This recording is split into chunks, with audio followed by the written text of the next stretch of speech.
Oke, kali ini kita akan membahas soal tentang keseimbangan benda tegar. Nah, kalau di contoh soal sebelumnya kita sudah membahas tentang kesetimbangan partikel, di mana syarat seimbangnya cuma satu, yaitu resultan gayanya, sigma F-nya itu harus sama dengan 0. Nah, di sistem kesetimbangan benda tegar ini ada satu syarat lagi yang akan kita gunakan, yaitu sigma torsinya harus sama dengan 0. Berarti benda ini artinya nggak muter. Ya, baik, untuk lebih memahaminya, kalian akan mengerjakan soal berikut ini. Coba kita lihat di sini, katanya ada sebuah sistem di mana terdiri dari sebuah batang AB, di mana batang AB-nya panjangnya 80 cm. Oke, kita tulis keterangannya ya, bahwa panjangnya adalah 80 cm. Kemudian dia juga memiliki beratnya adalah 18 Newton. Ini langsung kita gambarkan gaya-gaya yang bekerja pada batangnya ya, termasuk gaya berat karena di sana dicantumkan gaya berat. Jadi di sini ada gaya berat, arahnya tegak lurus ke bawah. Ingat selalu ke bawah ya arahnya. Besarnya adalah 18 Newton. Nah, kemudian lagi dia juga memiliki sebuah beban di titik B yang katanya beratnya itu adalah 30 Newton. Oke, kita gambarkan. Ini arahnya ke bawah juga, ke sini. 30 Newton. Jadi di titik B-nya ada beban ya. Jadi batangnya itu kemudian diberi engsel di titik A. Jadi di sini ada engsel, teman-teman. Dan ditopang oleh tali BC. Oke, karena di titik B ada tali, maka di sini pasti ada tegangan tali kan? Nah, ingat arah tegangan tali itu menjauhi bendanya. Bendanya adalah batang yang sedang kita tinjau. Berarti arahnya ke sana. Oke, ini katakan tegangan talinya misalkan saja T. Oke, kemudian katanya jarak A ke C itu adalah 60 cm. Kita tulis juga 60 cm di sini. Maka tegangan talinya, nah yang ditanya teman-teman itu adalah tegangan tali berapa Newton gitu ya. Oke, jadi terlebih dulu kita tulis dulu ya syaratnya. Kalau dia dalam keadaan kesetimbangan benda tegar itu kan ada syaratnya. Nah, syaratnya tadi apa? Pertama, resultan gayanya harus sama dengan 0. Nah, karena kita bekerja dalam 2 dimensi, berarti nanti kita bisa turunkan kalau sigma fx artinya di horizontal juga harus sama dengan 0, maupun di vertikalnya sigma fy-nya itu harus juga sama dengan 0. Yang berikutnya yang tidak kalah penting itu adalah sigma torsinya juga harus sama dengan 0. Nah, sekarang mulainya dari mana, Bu? Dari sigma F dulu atau dari sigma tau dulu? Oke, ini tips ya, salah satu tipsnya. Jadi kalau bisa kalian kerjakan dulu dari sigma torsi yang sama dengan 0. Nah, baru kalau misalkan dari sana belum ketemu tuh apa yang mau kita cari, baru kita pakai yang sigma F sama dengan 0. Itu saran saya sih. Oke, nah sekarang coba deh kita kerjain ya. Kita mulai dari sigma tau yang sama dengan 0. Kita ganti pensilnya dengan yang warna hitam. Kita mulai dari mana? Dari sini boleh ya. Ya, jadi yang pertama resultan torsi. Nah, tadi kan engselnya di A ya. Berarti dengan poros di A itu harus sama dengan 0. Nah, sekarang kita lihat dulu untuk gaya-gayanya ini apakah menghasilkan torsi yang searah jarum jam atau berlawanan jarum jam. Oke, kita cek ya.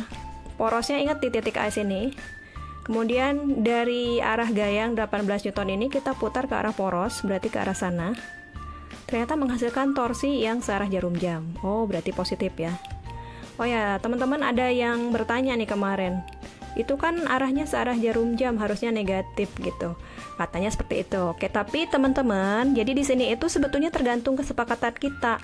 Kalau di awal kita sepakat kalau searah jarum jam itu positif dan berlawanan jarum jam itu negatif, nggak masalah gitu. Ataupun mau dibalik, misalkan yang berlawanan jarum jam positif dan yang searah jarum jam negatif, gimana? Nggak masalah, nggak apa-apa gitu. Sebetulnya di sini kita hanya ingin membedakan dua arah yang berlawanan. Jadi kalau yang satunya positif, maka yang satunya lagi negatif karena berlawanan, seperti itu. Nah, jadi jangan bingung ya, jangan bingung.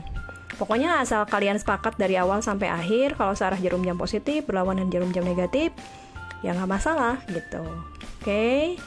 Memang sih ada beberapa di buku-buku yang kalau berlawanan jarum jam itu dihitung positif, kalau yang searah jarum jam dihitung negatif, nggak masalah ya, sama aja. Oke, berarti ini ya kita sepakat kalau kita pakainya yang searah jarum jam positif ya. Oke, berarti ini positif juga. Nah, kemudian satu lagi tegangan tali, arahnya kan ke atas sana kan, kemudian porosnya ada di titik A sana, kita putar dia ke arah poros, berarti ke sana negatif. Ya, oke. Sekarang kita coba selesaikan ya.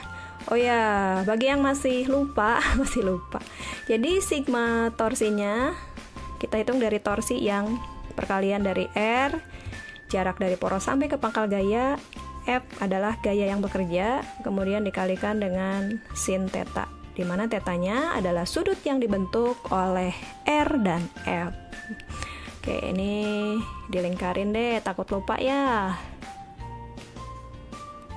Nah, sekarang kita lanjutkan. Sigma tau di porosnya A itu harus sama dengan 0. Iya, kita ganti lagi pensilnya dengan yang warna hitam. Kita mulai dari yang 18 Newton dulu ya teman-teman. Untuk R, jarak dari poros sampai ke pangkal gayanya, karena AB-nya kan itu tadi 80 cm. Sementara berat itu adanya di tengah-tengah kan. Berarti dari berat sampai ke titik A itu adalah setengahnya dari 80 cm. Kita konversi ke meter, berarti nilainya adalah 0,4 meter. Ya, oke, berarti untuk R gaya yang 18 itu adalah 0,4. Dikalikan dengan gayanya adalah 18. Dikalikan dengan sin theta. Tetanya adalah sudut antara F dan R. Nah, ini perhatikan kan tegak lurus ya, teman-teman di sini. Berarti 90, sin 90 itu adalah 1, jadi nggak usah ditulis ya. Lalu kita lanjutkan dengan torsi dari yang 30 Newton. Positif juga, berarti ditambah. Jarak dari pangkal gayanya di titik B sampai ke poros titik A, berarti ya 80 cm. Kita konversi ke meter, berarti ini adalah 0,8. Dikalikan gayanya yaitu 30. Dikalikan tegak lurus ya, berarti 1, nggak usah ditulis. Langsung ke tegangan tali. Tegangan tali itu minus, berarti di sini minus. Jarak dari pangkal tegangan tali B sampai ke titik A itu 80 cm, berarti ini 0,8. Dikalikan dengan gayanya ya tegangan tali itu, T. Dikalikan dengan sudut yang sinus ya, sinus sudut yang dibentuk antara gaya dengan R-nya. Berarti sudut yang ini yang kita maksud. Nah, ini adalah alfa katakan karena kita belum tahu. Oh ya, sekarang kita akan mencari sin alfa, teman-teman. Oke, ini kita lanjut dulu sama dengan 0. Nah, sekarang kita akan mencari sin alfa. Tolong perhatikan segitiga ABC. Nah, itu kan segitiga siku-siku ya, dengan siku-sikunya ada di titik A. AC itu 60 cm, AB itu adalah 80, karena siku-siku berarti sebenarnya kita tahu BC itu adalah 100 cm kan, dari triple Pythagoras ya. Nah, berarti yang namanya sinus itu kan depannya dibagi dengan miringnya. Depannya adalah 60 dan miringnya adalah 100. Kita sederhanakan ya, masing-masing bagi 20, berarti ini adalah 3/5. Nah, berarti nanti kita bisa ganti dengan 3/5 itu. Oke, sekarang kita lanjutkan dulu menghitung sigma torsinya. 0,4 dikali 18. Nah, aduh udah 0, kayaknya susah gitu ya. Oke, tapi jangan susah, ada triknya. Kita kalikan dulu 18 dikalikan 4. 18 kali 4. Jadi 4 kali 8 kan 32, 2 buat 3 ya. Tambahin 4 berarti ini 72. Karena tadi 0, berarti ini 7,2. Ditambah dengan 0,8 kali 30. Oke, ini ada 10 kali 0,1 berarti kan 1. Jadi tinggal kita 8 kali 3 aja. Maka nilainya adalah 24. Oke, karena ini sama dengan 0, minusnya kita pindahkan ke sebelah kanan. Berarti sama dengan 0,8 dikalikan tegangan tali. Sin alfanya tadi kita udah dapat, nilainya adalah 3/5. Oke, kita lanjutkan menghitung. Berarti ini adalah 31,2 ya teman-teman, tinggal kita jumlahkan. Berarti sama dengan 0,8 dikali T dikali 3/5. Nah, aduh gimana nih nyelesainnya? Nah, caranya mudah teman-teman nih. Jadi kan karena ada koma, biasanya kita kesulitan untuk membagi atau mengali kalau ada komanya ya. Jadi ini kita kalikan 10 dulu deh masing-masing. Masing-masing ini kata kali 10 ya. Jadi 31,2 kali 10 itu kan nilainya 312 berarti kalau kali 10 ya. Ini berarti nilainya 8 kalikan T dikalikan 3/5. Nah, kalinya kita wakili dengan titik. Oke, kita lanjutkan. Selanjutnya biar mudah nih, kita bagi dulu. Jadi jangan dulu kali tapi bagi dulu ya. Ini 312, kita bagi 3 aja nih, kan gampang nih teman-teman. 300-nya dibagi 3 itu kan 100, 12 dibagi 3 kan 4. Berarti nilainya adalah 104 nih. Sama dengan 8 kali T dibagi 5. Oke, jangan dulu dikali ya. Usahakan bagi dulu sehingga nilainya akan kecil. Nah, sekarang 104 kita bagi dengan 8. Oke, 10 kalau dibagi dengan 8 kan 1, sisanya 2. 24 dibagi 8 pas ya, nilainya adalah 3. Berarti 104 bagi 8 itu adalah 13. Kemudian sama dengan T dibagi 5. Nah, maka dari sini kita akan dapat kalau nilai T itu adalah 13 yang dikali dengan 5 gitu kan, gampang kan? Berarti nilainya adalah 65.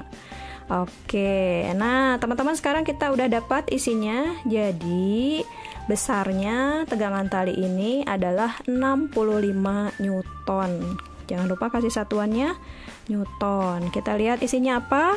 Oke, isinya adalah D.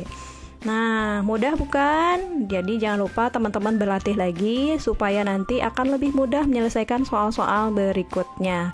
Terima kasih sudah menonton. Selalu semangat ya.